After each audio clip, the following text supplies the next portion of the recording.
那个你 Only forever. Only forever 嘛 Only forever. Come on Ready? Ready Only forever. Ang sasya nung ito. Okay Bang version pen Siya mong You will Lama know lang lang. Only forever original ako mo siya original. Siya kain sa pati. Only forever. Ready for a getaway? Plan your trip effortlessly. Amut may nalay Okay I-order Kiếm đâu mà nghe gì nào Đằng lá Ông cơm sáng Phải kiếm lên nó cho thằng con. Hãy follow sa lumate. Kung ba't yan ito ay di ko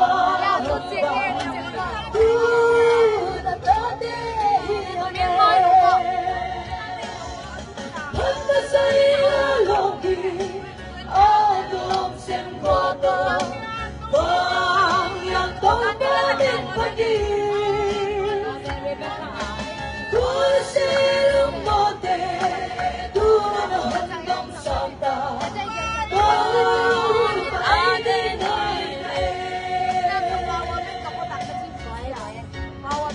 Di na kung saan kailan mo Manis mo tinya Upang ipagiging sa Order na po ya Order na po Order ka mo Pagkayayok lang Ihain hanggang kita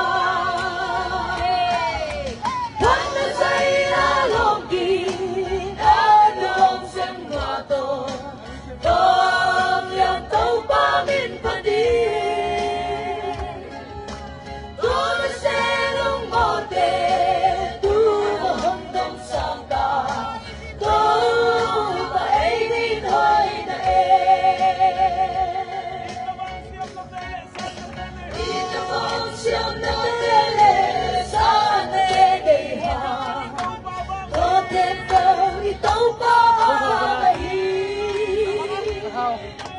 Lamdangin tupina lumang mangwana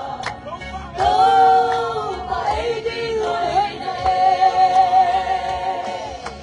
Handa sa ilalongin ang tulong semboto Pangyang tao pamin pa din Para silong mote tunahong bang sangka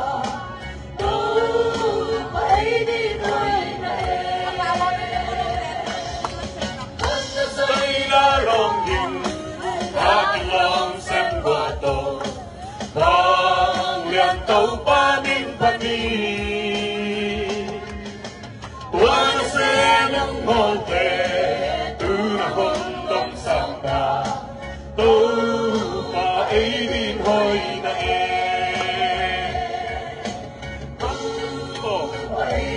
Phải kiếm đi sao? Không học bữa siya mong pi. Đặc biệt suy gong mo. Trong dòng có Saka sulo ni nung kom. Mga atuan na mo to How? Cái này nghe học cái người suy Bye bye. Khảo cấp Hết siêu sức mà em vào đi lùng mà đầu. đi khảo cấp siêu lên. Ibang